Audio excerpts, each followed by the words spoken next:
जय हिंद मेरे प्यारे साथियों। यूपीएसआई 2025 का नोटिफिकेशन आ चुका है। उसको लेकर के जितनी भी महत्वपूर्ण बातें हो सकती हैं वो सारी बातें आज के सेशन में मैं अनुपम भारद्वाज आपको बताने वाला हूं। तो शुरुआत करेंगे। ऑफिशियल नोटिफिकेशन है आपका 4543 पदों पर। इसकी समग्र भर्ती प्रक्रिया क्या है, कैसे कैसे इसका फिजिकल होगा, फिजिकल स्टैंडर्ड क्या क्या है, इसका रिटन एग्जाम होगा, उसमें क्या क्या होगा, इसका जॉब प्रोफाइल के बारे में बात करेंगे, इसकी सैलरी के बारे में बात करेंगे, सैलरी के अलावा इसमें प्रमोशंस के बारे में बात करेंगे। तो पूरी जानकारी को हम लोग यहाँ पे बात करने वाले हैं। आपको जानकारी अच्छी लगे तो हमारे इस चैनल अनुपम भारद्वाज सर को सब्सक्राइब कर लीजिएगा। चलिए शुरुआत करेंगे। सबसे पहले इसकी हम जो बात करेंगे वो वैकेंसी डिटेल के बारे में बात करेंगे। आपकी इसकी जो वैकेंसी की डिटेल है प्लस उसके जॉब प्रोफाइल के बारे में बात करने वाले हैं, सैलरी स्ट्रक्चर के बारे में बात करने वाले हैं।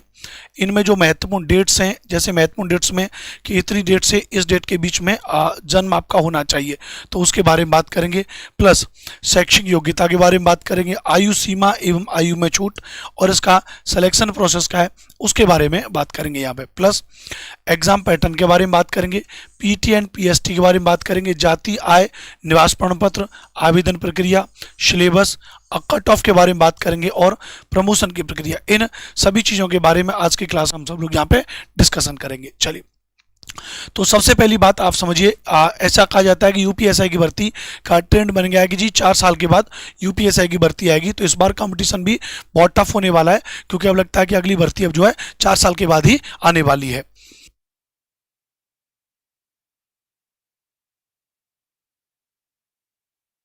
ठीक है, तो अब वैकेंसी डिटेल के बारे में अगर बात करेंगे तो जैसे अगर हम बात करें यहाँ पर, तो जो यूपीएसआई 2017 में जो पद आए थे वो 3307 पद आए थे, 3307 पद। उसके अलावा फिर यूपीएसआई 2021 में जो भर्ती आई उसमें 9534 पदों पर भर्ती हुई। उसके अलावा अभी जो आपकी यूपीएसआई की भर्ती 2025 में आई है, इसमें आपके 4543 पद हैं। तो यानी 2021 में सबसे ज़्यादा पद थे, फिर अब उसके बाद में 2025 में 4543 पदों पर है। तो विद्यार्थियों का ऐसा कहना है कि 4 साल के बाद यूपीएसआई की भर्ती आती है, तो इस बार कंपटीशन भी बहुत हार्ड होने वाला है। अब एक एक करके समझेंगे। तो हमने जो कहा कि ये जो 4543 भर्तियां जो आई हैं, इन पदों की संख्या 4543 में जो वैकेंसी डिटेल्स है वो किस तरीके से, जैसे उप निरीक्षक जो नागरिक पुलिस होते हैं महिला और पुरुष के अंतर्गत, वो 4242 पद हैं, जिनको आप दरोगा कहते हो, सब इंस्पेक्टर जिसको हम कहते हैं, एसआई जिनको हम कहते हैं, जो नॉर्मल थाने में मतलब जो नागरिक थाने होते हैं उनमें जो बैठे होते हैं, उनकी 4242 पोस्टें जो सबसे ज़्यादा है। उसके अलावा प्लाटून कमांडर जो पीएससी बोलते हैं आप, उसमें उप निरीक्षक सशस्त्र बल जो होते हैं उनमें जो एसआई की पोस्ट है वो 135 पोस्ट हैं। उसके अलावा प्लाटून कमांडर में उप निरीक्षक विशेष सुरक्षा बल जो है उसमें भी एसएसएफ की 60 पोस्ट हैं। इसके अलावा उप निरीक्षक में जो पीसी की हैं फीमेल के लिए 106 पोस्ट हैं, जिनके बारे में अलग से हम लोग डिस्कशन करेंगे। तो टोटल 4543 पोस्ट हैं, लेकिन उनमें जो सबसे महत्वपूर्ण क्या हमारी 4242 पोस्ट हमारी, और वो कौन सी हमारी दरोगा वाली, एसआई वाली, इनके बारे में बात करेंगे। सबसे पहले हम बात करेंगे उप निरीक्षक। इसमें जो 4242 जो पद हैं उनके बारे में, उसमें जो अनारक्षित हैं जनरल कैटेगरी के हैं उनके लिए 1705 पद हैं, ईडब्ल्यूएस के लिए 422 पद हैं, अन्य पिछड़ा वर्ग के लिए 1143 पद हैं, अनुसूचित जाति के लिए 890 पद हैं, अनुसूचित जनजाति के लिए 82 पद हैं। तो टोटल आपके हो जाएंगे 4242 पद हो जाएंगे। इन 4242 पदों के बारे में बात करेंगे। तो जनरल वालों के लिए 1705 पद हैं, ईडब्ल्यूएस वालों के लिए 422 पद हैं, अन्य पिछड़ा वर्ग के लिए 1143 पद हैं, अनुसूचित जाति के लिए 890 पद हैं, अनुसूचित जनजाति के लिए 82 पद हैं। राइट, अच्छी बात है। अब इसके बारे में बात करें जॉब प्रोफाइल के बारे में। यूपीएसआई भाई सिंपल सी बात है, जो नॉर्मल सी भाषा में समझना कि दरोगा का मतलब क्या होता है। तो दरोगा का सीधा एक मतलब निकल के आता है, यूपीएसआई मतलब थाना संभालने वाला जो ऑफिसर होता है, थाने में जो ऑफिसर होगा उसको कहते हैं यूपीएसआई सब इंस्पेक्टर कहते हैं।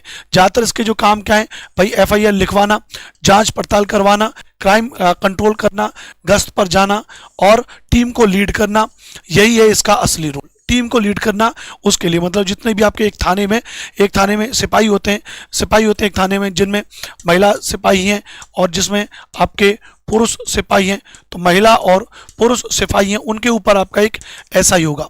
अब ये डिपेंड करता है क्षेत्र के हिसाब से, जैसे थाना क्षेत्र अगर बड़ा है तो वहीं पर फिर एसआई के ऊपर भी एक 3 स्टार एक अफसर होता है जो कभी कभी एसआई प्रमोट होकर पहुंच जाता है, या जिसको आप एसएचओ कह देते हो, स्टेशन हाउस ऑफिसर कह देते हो, तो वो एक अलग अलग चीज़ है। नॉर्मली कहा जाता है कि दरोगा का मतलब उत्तर प्रदेश में तो अपना एक अलग ही भोकाल होता है, हमारे यहाँ तो दरोगा मतलब एक अलग ही सिस्टम। थोड़ी डेस्क ड्यूटी, थोड़ी फील्ड एक्शन, मतलब इज्जत भी और जिम्मेदारी भी। तो बढ़िया तगड़ी इज्जत मिलती है, जिम्मेदारी मिलती है। आज भी हमारे घर गांव में कोई मुद्दा होता है जी, अरे सब दरोगा जी आगे सब, तो एक अलग ही भौकाल है उत्तर प्रदेश में। तो ठीक है जी, चलिए अब इसके बारे में बात करें सैलरी स्ट्रक्चर क्या है, तो लेवल 6 के हिसाब से बात करेंगे तो 35,400 रुपये पर मंथ इसका बेसिक सैलरी है। इसकी बेसिक सैलरी कितनी है? 35,400 रुपये इसकी बेसिक सैलरी है। ग्रेड पे इसका 4200 ग्रेड पे की नौकरी है, 4200 ग्रेड पे की नौकरी है। ग्रॉस सैलरी जो अप्रक्स आपकी जो HRA DA वगैरह मिलती है, जैसे शहर में आपकी ड्यूटी लग जाती है, शहरी थाना होगा तो वहाँ पर आपका HRA वगैरह, हाउस रेंट वगैरह ज़्यादा मिल जाता है, फूड अलाउंस थोड़ा और बढ़ के मिल जाता है, वहाँ सैलरी ज़्यादा हो जाती है। वहीं ग्रामीण आपका थाना है तो वहाँ पे थोड़ा HRA वगैरह कुछ कम हो जाता है। तो अप्रॉक्स अगर आप देखोगे तो 42,000 रुपये से लेके 50,000 रुपये की और एक बेसिक सैलरी है, जो 7th का कमीशन के हिसाब से हम लोग बात करें। लेकिन ये तो 50,000 रुपये भौकाल के आगे क्या है? अगर कंधे पे 2 स्टार लगे हुए हैं तो फिर उसमें 50,000 1 लाख की कोई वैल्यू नहीं है, हैं? जैसे मेरे एक दोस्त हैं, तो मैं हम लोग क्या है, जब मैं गाड़ी से जाता हूँ तो टोल जब पड़ता है तो टोल पड़ता है, तो टोल पर चाहे हम कितना भी पैसा कमाएं, लाखों रुपए कमाएं, करोड़ रुपए कमाएं, चाहे हम कितने भी बड़े बिजनेसमैन हो, चाहे भारत में कोई भी हो, अंबानी अडानी कोई बड़े से बड़ा पैसे वाला हो, वो भी अगर गाड़ी पर टोल क्रॉस करेगा तो उसको भी टोल चुकाने पड़ेगा, उसको क्या देना पड़ेगा? पैसा देना ही पड़ेगा। तो मेरा एक दोस्त है संदीप, वो अब ASI रहा, तो ASI रहा तो मिनिस्ट्री ऑफ जो अफेयर्स होते हैं, होम अफेयर्स, उनमें तो एक बार मैं उसके साथ गाड़ी से गया तो वर्दी पहन के तो भाई चला एकदम से बढ़िया, एकदम से, और कट से एकदम हुटर मारा, बोले ए हटाओ, एकदम से कार्ड दिखाया उसने कट से और उसको फ्री कर दिया। तो बोला, मेरे को बोला कि भैया आप कितना भी पैसा कमा लो, कितना ही पैसा कमा लो, ये रुतबा नहीं कर सकते। वो कह रहा कि हमारी कंपनी के मालिक सही या बॉस सही, कोई बड़े बड़े जिन कंपनीज में हम जॉब करते हैं, बड़े बड़े जो करोड़ रुपए कमाते हैं, बोले वो भी अगर टोल पे जाएगा उसको ही पैसा देना पड़ेगा, लेकिन देखो तारा भाई ऐसे ही जाएगा। तो ये रोल है, तो उसके आगे 50,000 रुपये की कोई वो नहीं है, लेकिन हालांकि फिर भी एक हैंडसम सैलरी है, 50-60 हज़ार रुपये बहुत अच्छी तनख्वाह मिलती है।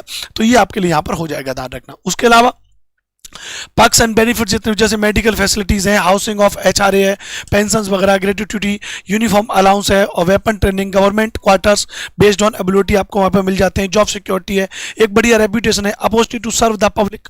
कहते ना कि भैया समाज में कुछ चीज़ें गलत भी हो रही हैं, अब उन आपको समाज में जो चीज़ें गलत हो रही हैं उनको अगर आपको रोकना है तो उसके लिए कहते ना कि आपके पास एक पावर होनी चाहिए। तो ये आपको एक अच्छी अपॉर्चुनिटी मिल रही है to serve the public, public की सेवा करने की ड्यूटी मिल रही है। लोग बड़े आते हैं, मन से आते हैं आपके पास में, एक दरोगा के पास में, एक सेवक के पास में, गांव घर का आदमी, गरीब घर का आदमी जो हाथ जोड़ता हुआ आता है, दरोगा जी ये हो गया साहब, ये हो गया। तो आपको पब्लिक में समाज सेवा करने का भी एक प्रकार से मौका मिल रहा है।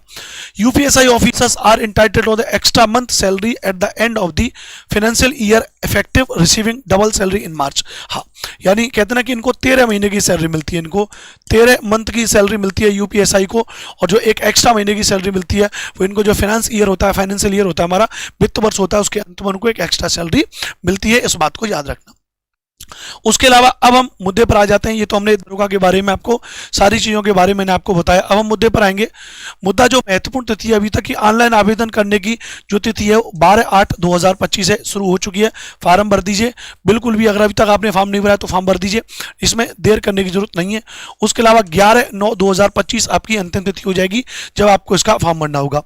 आवेदन शुल्क जमा करने की जो तिथि है वो 12/8/2025 है।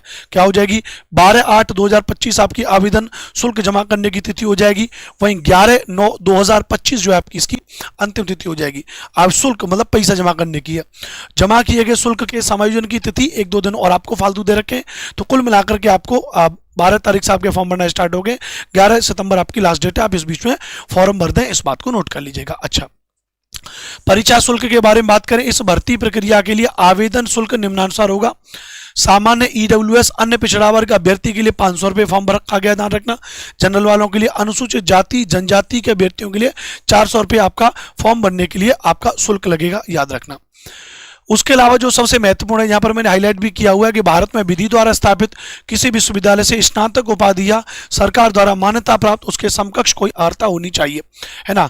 तो यहाँ पे क्या है, स्नातक उपाधि होनी चाहिए। हालांकि इनके विज्ञापन में ये कमी है, इनके विज्ञापन में यह बात कमी है।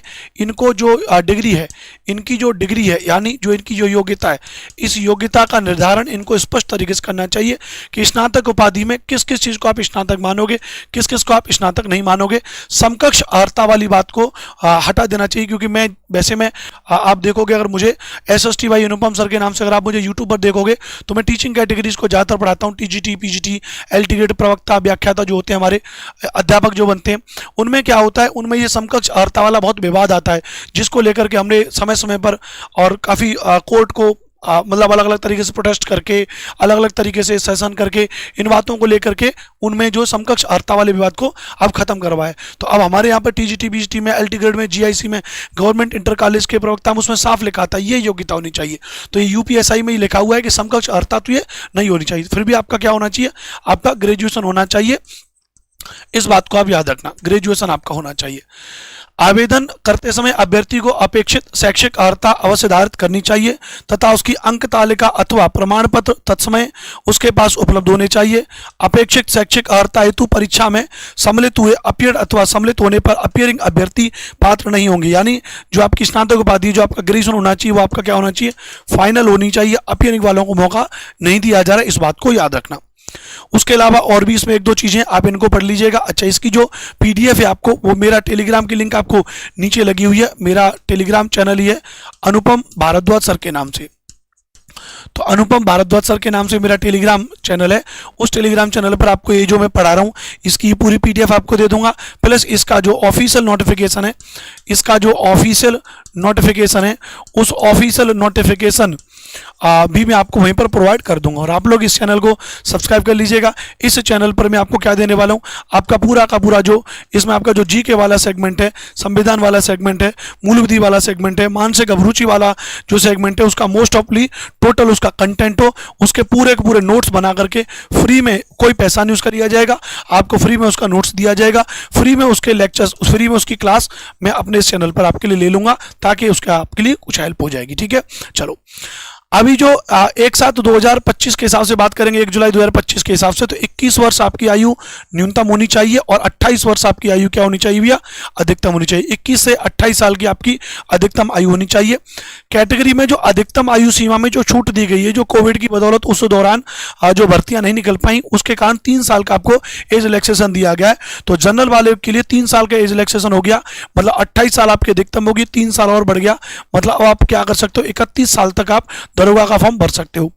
SC वाले के लिए 5 साल प्लस 3 साल है, यानी 5 साल तो उसका एज रिलैक्सेशन प्लस 3 साल उनका कोविड वाला, 5 और 3 8, तो 8 और 28 और 8 लगभग कितना हो गया, 36 हो गया ना संजय, कितना हो गया, 36 हो गया ना।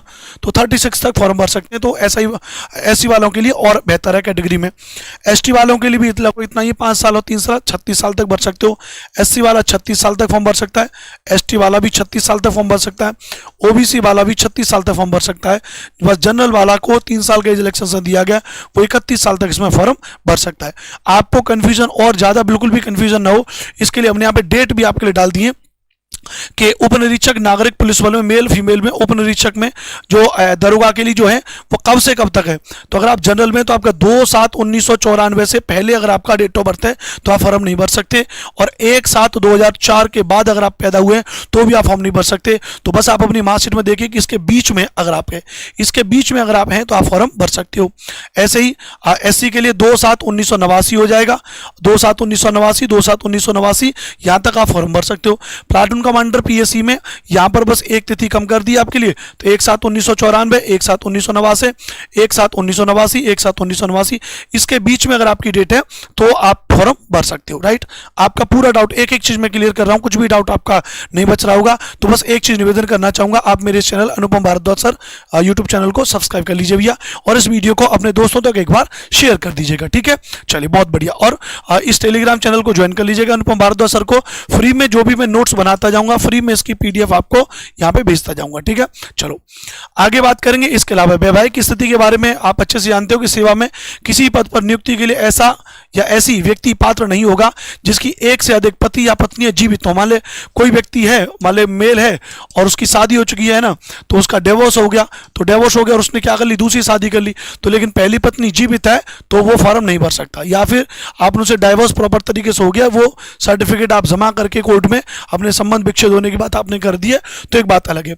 और सेम ऐसा ही कंडीशन अगर फीमेल के लिए, उसने अपने पति से डाइवोर्स ले लिया है, दूसरे पति से शादी, दूसरे मनुष्य से शादी कर ली, तो उस कंडीशन में तो ऐसा व्यक्ति या व्यक्ति पात्र नहीं होगा जिसने ऐसे या ऐसी व्यक्ति से विवाह किया जिसकी पहले से एक पति पत्नी जीवित हो, तो वो नहीं हो पाएगा। ठीक है, चलो आगे बात करेंगे। एग्जाम का प्रोसेस, महत्वपूर्ण चीज क्या है, एग्जाम का प्रोसेस। तो ऑफलाइन लिखित परीक्षा होगी आपकी, क्या होगी, ऑफलाइन लिखित पेपर होगा आपका, ऑनलाइन नहीं होगा। पिछली बार वाला ऑनलाइन हुआ था लेकिन इस बार ऑफलाइन होगा। दस्तावेज सत्यापन होगा, डॉक्यूमेंट वेरिफिकेशन होगा, शारीरिक मानक परीक्षण जो फिजिकल स्टैंडर्ड आपका टेस्ट होगा, फिजिकल एजुकेशन टेस्ट होगा, दक्षता, और फाइनल आपकी मेरिट लिस्ट आएगी।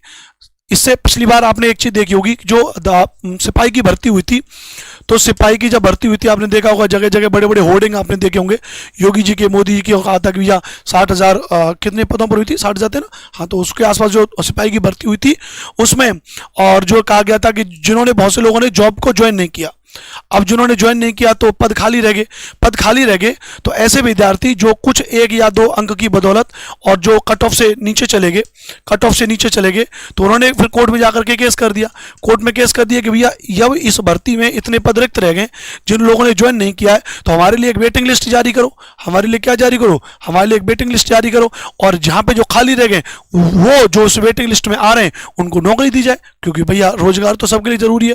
तो हालांकि ये एक अच्छी व्यवस्था है, मुझे नहीं लगता कि इसमें कोई भी दिक्कत है, लेकिन इस बार दरोगा भर्ती में कह दिया गया है नोट करके कि बोर्ड द्वारा कोई प्रतीक्षा सूची तैयार नहीं की जाएगी, मतलब आप कोर्ट नहीं जा पाओगे। अब आप पहले कोर्ट चले जाते, अब आप जाओगे तो कह देंगे कि हमने तो नोटिफिकेशन में पहले ही कह दिया था कि हम कोई भी वेटिंग लिस्ट जारी नहीं करेंगे, तो फिर किस बात की आप इसमें जो है कि कोर्ट जाने की बात कर रहे हो। OMR आधारित जो ऑफलाइन लिखित परीक्षा आपकी होने वाली है, सामान्य हिंदी के 40 प्रश्न आएंगे, 40 नंबर की हो जाएगी, सॉरी 40 प्रश्न हो जाएंगे, 100 नंबर की हो जाएगी, है ना। मूल विधि, संविधान एवं सामान्य ज्ञान 40 नंबर का, 40 प्रश्न 100 नंबर का। संख्यात्मक एवं मानसिक योग्यता 40 प्रश्न आपके 100 अंक के हो जाएंगे। उसके अलावा मानसिक अभिरुचि, बुद्धि लब्धि एवं तर्क में 40 और 100 हो जाएंगे। टोटल 160 सवाल आपके में आएंगे और 400 नंबर का होगा। अच्छा, अब यहाँ पर एक जरूरी बात यह है कि इनमें क्या है, इनमें भी एक परसेंटेज रखा गया, मैं आगे भी आपको बताऊंगा इसमें भी क्या रखा गया, इसमें भी बताया गया भैया, एक परसेंटेज के बारे में बताया गया, आगे आएगा कि मिनिमम इतने परसेंटेज आपको 35% के आसपास है, कि 35% के आसपास आपको हर एक सब्जेक्ट में लेकर के आने, लगभग 14 क्वेश्चन और 14 क्वेश्चन इतने आपके सभी सब्जेक्ट में सही होने चाहिए। मान लेते हैं हिंदी में, जैसे आपने बहुत से लोगों को सुना होगा कि 40 में से 38 प्रश्न मेरे हिंदी में सही हैं, लेकिन पता चला मूल विधि संविधान में 12 प्रश्न सही थे, तो पूरी फेल हो जाओगे।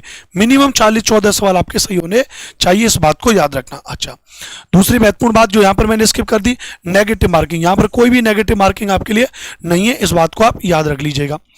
उसके अलावा जो एक्चुअल जो एग्जाम पैटर्न है, जो जिन बच्चों को यहाँ पे समझ में नहीं आता भैया ये संख्यात्मक मानसिक योग्यता बुद्धि लब्धि, तो सिंपल सी बात आप ये समझिए, सामान्य हिंदी, मूल विधि संविधान, गणित और रीजनिंग। गणित के आपके 30 सवाल आते हैं, रीजनिंग के थोड़े से आपके बढ़ जाते हैं, मानसिक अभिरुचि वगैरह को, केस स्टडी वगैरह को रीजनिंग के तौर पर मान करके 50 सवाल आ जाते हैं, ध्यान रखना।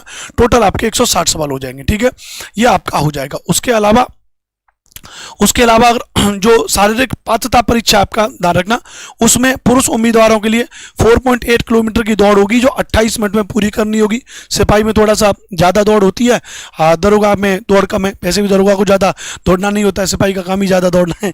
तो ये भी भैया कि 28 4.8 किलोमीटर की दौड़ 28 मिनट में, मतलब मेरे जैसा मोटा आदमी भी थोड़ा अगर महीना 2 महीना अगर टहलना शुरू कर दे तो भी आराम से वो 28 मिनट में दौड़ मार सकता है, याद रखना भैया, ठीक है। चलिए, है ना, दौड़ के नाम पे हमारे संजय सर बगल में बैठे, वो एकदम सो गए, लेट गए, बोले अरे सर क्या है, ठीक है। महिला उम्मीदवारों के लिए 2.5 किलोमीटर की दौड़ है, 16 मिनट में पूरी करनी है, बड़े आराम से ये दौड़ पूरी हो जाएगी, ठीक है। चलिए, इसके अलावा जो हाइट वाइट की बात करेंगे तो पुरुष अभ्यर्थियों के लिए सामान्य वर्ग के लिए 168 सेंटीमीटर हाइट होनी चाहिए, और जो कैटेगरी में अनुसूचित जनजाति के पुरुष अभ्यर्थियों के लिए न्यूनतम आयु 160 सेंटीमीटर हो जाएगी। तो मेरी तो वैसे भी एक 71 के आसपास है मेरा, तो मैं तो वैसे ही भर सकता हूँ, लेकिन क्या करूँ, ये मोटे पेट को लेके दौड़ा नहीं जाएगा, है ना। चलो खैर, सीना आपको पता है कि मिनिमम कहते हैं कि ये सामान्य और ओबीसी और अनुसूचित जातियों के अभ्यर्थियों के लिए न्यूनतम सीने की माप 79 सेंटीमीटर बिना फुलाने पर और कम से कम 84 सेंटीमीटर फुलाने पर, और अनुसूचित जनजातियों के अभ्यर्थियों के लिए 77 सेंटीमीटर बिना फुलाने पर और कम से कम 82 सेंटीमीटर। 5 सेंटीमीटर सीने का फुलाव अनिवार्य है। तो ये तो नॉर्मल सी बात है। अब तो खैर मैं मोटा एकदम गोल आलू के जैसा हो गया हूँ लेकिन जब मैं आज से मतलब 5-7 साल पहले जब मैंने भी खूब भर्ती देखी, दरोगा सिपाही की भर्ती को, बीएसएफ, आरपीएफ, एसएसजीडी, खूब 2013, 14, 15, 16, 17 तक खूब भर्तियां देखी मैंने। तो तब इसमें कहते हैं ना ये 84 सेंटीमीटर सीना कुछ भी नहीं है। मुझे आज भी याद है सीने की नाप होती थी ऐसे करके, अगर आपने सीने को थोड़ा फुला दिया ऐसे अच्छे करके तो बड़े आराम से 90-100 तक तो मैं अपने सीने को फुला देता था। तो बहुत नॉर्मल सी बात है, ठीक है। खैर ये तो एक अलग चीज़ है, नॉर्मल सी बात है, इनमें तो किया जा सकता है। महिला अभ्यर्थियों के लिए 152 हाइट होनी चाहिए, ध्यान रखना भैया। सामान्य पिछड़े वर्ग अनुसूचित जातियों के लिए महिलाओं के लिए 152 होनी चाहिए। अच्छा, अनुसूचित जनजातियों के वालों के लिए 147 होनी चाहिए। महिला अभ्यर्थियों के लिए न्यूनतम 40 किलोग्राम। अच्छा, वजन भी रखा गया न्यूनतम 40 किलोग्राम, है ना। अच्छा, वजन तो भाई पुरुषों के लिए कोई वजन नहीं है क्या? न्यूनतम पुरुषों के लिए कोई वजन ही नहीं है तो ठीक है, वरना मेरे जैसा आदमी कहाँ पर जाएगा? अभी मेरे 100 किलो का आदमी कहाँ दौड़ेगा, ठीक है। चलो फिर आगे बात करेंगे, ये बात क्लियर होगी भैया, आगे चलेंगे भैया, ठीक है। चलिए भैया, है ना, हमारे संजय सर की हालत खराब होगी बेचारे सुनते सुनते, ठीक है। चलो आगे बात करेंगे। ऐसे एससी के लिए बात करेंगे भाई, वीडियो रिकॉर्ड को लेने दो, है ना, क्यों बेकारी बात कर रहे हो, ठीक है। चलो, तो हम सक्षम अधिकारी के द्वारा एंड अंतिम तिथि तक अवश्य निर्गत होना चाहिए। मतलब जो एससी कैटेगरी का व्यक्ति उसको अपना जाति प्रमाण पत्र 11/9/2025 तक, उससे पहले तक का है वो मान्य होगा। एसटी जो पूछा जाता है, बच्चे कहते हैं कब से कब तक मान्य होना चाहिए। एसटी कैटेगरी का जो है वो 11/9/2025 से पहले अगर आपने बनवाया तो वो मान्य हो जाएगा। ओबीसी वाले के लिए 1/4/2025 से 11/9/2025 के बीच में आपका बनवाया होना चाहिए। ईडब्ल्यूएस वालों के लिए इसके बीच में होना चाहिए। मूल निवास प्रमाण पत्र आपका 11/9/2025 से पहले होना चाहिए अधिकारी के द्वारा, राज्य के उसके द्वारा आपका ये हो जाएगा चाहिए धारक। आगे बात करें, आगे चलेंगे। ऑनलाइन आवेदन की प्रक्रिया होगी, ये तो ऑनलाइन आवेदन हो जाएगा, उससे पहले आपका क्या होगा भैया, ओटीआर हो जाएगा, वन टाइम आपका रजिस्ट्रेशन हो जाएगा, इस बात को ध्यान रखना, ठीक है। उसके अलावा और कोई इसमें महत्वपूर्ण बात नहीं, तो नॉर्मल सी बात है। फोटो के लिए निर्देश आपको पता है कि आवेदन पत्र में अभ्यर्थियों की रियल टाइम लाइव फोटोग्राफ ली जाएगी। रियल टाइम फोटोग्राफ की शर्त है, मतलब जब आप फॉर्म भरोगे तो आपकी पुरानी फोटो नहीं, सामने फोटो खिंचा होना चाहिए, जिसमें रियल टाइम फोटोग्राफ हेतु वेब कैमरा अन्य कोई उपकरण जो आवेदन पत्र भरने के समय रियल टाइम फोटोग्राफ ले सके। रियल टाइम फोटोग्राफ अपलोड करने के दौरान यदि अभ्यर्थी टोपी पहनकर फोटोग्राफ अपलोड करेगा तो फोटो स्वीकार नहीं होगी, तो फोटो टोपी वगैरह नहीं होनी चाहिए। रियल टाइम फोटोग्राफ के दौरान अभ्यर्थी का चेहरा अन्य किसी भी चीज़ से ढका हुआ नहीं होना चाहिए, अर्थात मास्क, बाल, कपड़ा, छाया, आभूषण इत्यादि से ढका हुआ नहीं होनी चाहिए। बढ़िया सेविंग वेविंग एकदम करके बढ़िया। ऐसे अभ्यर्थी जिनके द्वारा आंखों पर चश्मा धारण किया जाता है उन अभ्यर्थियों को फोटोग्राफ लेते समय इस बात का भी ध्यान रखें कि रियल टाइम फोटोग्राफ पर चश्मा के ऊपर कोई भी प्रतिबिंब रोशनी न पड़े, अर्थात अभ्यर्थी की आंखें स्पष्ट रूप से दिखाई देनी चाहिए। जैसे अभी मैं चश्मा लगाया हूँ तो ये बिल्कुल क्या ब्लैंक है, मतलब इसमें है, ऐसा नहीं कोई कलरफुल नहीं है। तो अगर ऐसे मेरा फोटो है तो मेरी अंदर आंखें प्रॉपर तरीके से दिखनी चाहिए। उसके अलावा ब्लड धुंधली नहीं होनी चाहिए और अत्यधिक चमक भी नहीं होनी चाहिए। तो कुल मिला के तो बहुत नॉर्मल सी बात है। हस्ताक्षर वगैरह भी उसमें आपको होने चाहिए, जैसे मैंने इस तरीके से हम अपने हस्ताक्षर कर देते हैं तो ये होना चाहिए। पदों का वरीयता क्रम आपको पता है भैया, उप निरीक्षक नागरिक पुलिस, प्लाटून कमांडर पीएससी, फिर प्लाटून कमांडर विशेष सुरक्षा, उसके अलावा उप निरीक्षक नागरिक पुलिस, उप निरीक्षक नागरिक पुलिस, ठीक है। चलो आगे बात करेंगे। पदों का वरीयता क्रम भी हमने आपको यहाँ पर बता दिया। इसके अलावा ठीक है, अभ्यर्थियों द्वारा आवेदन पत्र में पदों हेतु वरीयता देना अनिवार्य है कि आप किसके लिए फॉर्म भर रहे हो। शारीरिक दक्षता मैंने आपको बता दिया, उसके बाद आपका फाइनल चीजें हो जाएंगी। अन्य महत्वपूर्ण तिथियों में क्या क्या भैया, विज्ञापित पदों के आधार पर यही आपके फोटो वगैरह सब कुछ आपने क्लियर करके अपना भर देना चाहिए। हाँ, सिलेबस में मूल विधि, संविधान, सामान्य ज्ञान में जो भारतीय न्याय संहिता बीएनएस है, जो अभी का नया है जिसको आईपीसी से चेंज कर दिया गया इंडियन पेनल कोड से, तो भारतीय न्याय संहिता बीएनएस, भारतीय नागरिक सुरक्षा संहिता बीएनएस एस, महिलाओं, बच्चों, अनुसूचित जाति के सदस्यों आदि को संरक्षण देने संबंधी विधिक प्रावधान, यातायात नियमों, पर्यावरण संरक्षण, वन्यजीव संरक्षण, मानवाधिकार संरक्षण, सूचना का अधिकार अधिनियम, आयकर अधिनियम, भ्रष्टाचार निवारण अधिनियम, राष्ट्रीय सुरक्षा अधिनियम, आईटी अधिनियम, साइबर अपराध जनहित याचिका, महत्वपूर्ण न्यायिक निर्णय, भूमि सुधार, भूमि अधिग्रहण, भू राजस्व संबंधी कानूनों का सामान्य ज्ञान, ये आपका वो मूल विधि वाला हो जाएगा। संविधान का उद्देश्य मौलिक अधिकार, नीति निर्देशक तत्व, मूल कर्तव्य, संसदीय व्यवस्था, केंद्रीय एवं प्रदेशीय सरकारों का गठन, उनके अधिकार, कानून बनाने का अधिकार, स्थानीय शासन, केंद्र और राज्यों के बीच संबंध, निर्वाचन तथा अन्य महत्वपूर्ण जानकारी में संवैधानिक अनुसूचियां, अखिल भारतीय सेवाएं एवं उनकी चयन पद्धति आदि के विषयों में सामान्य जानकारी। पूरे संविधान का नोट्स मेरा बना हुआ है, आप मेरे टेलीग्राम चैनल अनुपम भारद्वाज सर को ज्वाइन कर लेना। अभी इस क्लास के बाद में 1-2 घंटे में ये नोट्स अपने टेलीग्राम चैनल पे अपलोड करवा दूंगा। ये नोट्स मेरे पास रखें, बहुत ही बेहतरीन और फ्री नोट्स है। पूरा संविधान जितने भी इसमें टॉपिक दे रखे हैं उसका नोट्स बिल्कुल फ्री में A4 साइज पैटर्न में आप प्रिंट करके उनको पढ़ लीजिएगा। कट ऑफ एनालिसिस कर लें, जो सबसे महत्वपूर्ण है, सबसे महत्वपूर्ण है कट ऑफ एनालिसिस। इसको समझते हैं। वीडियो काफी थोड़ा आपको बड़ी लग रही होगी, लेकिन पूरी जानकारी मैंने इसमें आपको दी है ताकि आप इसको प्रॉपर पढ़ सकते हो। कट ऑफ एनालिसिस के बारे में बात करेंगे। जैसे लास्ट में जो जनरल वाले के लिए गई थी 400 में से 2021 में अगर मैं बात करूंगा तो 316 पे गई थी, 2017 में 252 गई थी, काफी जंप देखने को मिला था। पुरुष के लिए, महिला के लिए 296 थी और यहाँ पे महिलाओं के लिए 224 थी। ईडब्ल्यूएस वालों के लिए 303 थी, यहाँ पे ध्यान रखना। और 2017 में तो वहां पे तब ईडब्ल्यूएस था नहीं, ठीक है। हाँ, 296 यहाँ पे थी आपकी 400 में से। ओबीएस के लिए बात करेंगे 305 थी 2021 में, ध्यान रखना। और 285 थी आपकी महिलाओं के लिए। और यहाँ पे 230 और 217 2017 में थी। 2017 में 211 थी आपकी एससी के लिए। और यहाँ पे फीमेल के लिए यहाँ पे वैकेंसी नहीं आई होंगी। और पुरुषों के लिए यहाँ पे 257 रही 2021 में और 279 2021 में। और ऐसे यहाँ पे ये डेटा आप देख सकते हो एसटी का। कुल मिला के आप कट ऑफ का एनालिसिस कर सकते हो। जैसे अभी हम बात करें 2021 वाले की, तो अगर आप पुरुष हो और जनरल से आते हो, मैं जनरल की बाबात कर रहा हूँ क्योंकि हाईएस्ट यहीं पर आपको फाइट करना है, बाकी तो एज रिलैक्सेशन वाले अपना कर सकते हो। तो पुरुष के लिए 316 और महिला के लिए 296, राइट। 252 और 224 यहाँ पे। तो इस बार आप अपना मान लो, इसके आधार पे कट ऑफ आपकी होगी 2025 में भी। मतलब पेपर का स्टैंडर्ड काफी बढ़िया होगा, ध्यान रखना, ठीक है। तो ये आपके लिए चीजें हो जाएंगी। यूपीएससी परीक्षा में निश्चित सफलता कैसे प्राप्त करें, सिंपल सी बात है, पाठ्यक्रम, सिलेबस और परीक्षा पैटर्न को अच्छी तरह समझ लें। पिछले वर्षों के प्रश्न पत्रों का विश्लेषण करें। सबसे पहले आप प्रीवियस ईयर के क्वेश्चन लगाइए, उनको समझिए। लिखित विभिन्न विषयों के स्तर और प्रश्नों की प्रकृति को समझें। समयबद्ध और विषयवार रणनीति को तैयार करें। तो बस ये आपके लिए एक महत्वपूर्ण बातें थी। यह पीडीएफ भी आपको मेरे Telegram channel SST by Anupam sir पर मिल जाएगी। तो आज के सेशन को ज्वाइन करने के लिए आप सभी का बहुत बहुत धन्यवाद। फ्री में अभी मैं आपको और पॉलिटी का नोट्स अपने टेलीग्राम चैनल पे डलवा दे रहा हूं, पूरे संविधान का नोट्स। उसको आप प्रिंट आउट करके अच्छे से पढ़ लीजिए। जय हिंद, वंदे मातरम। वीडियो अच्छी लगी होगी तो चैनल को सब्सक्राइब कर लीजिएगा।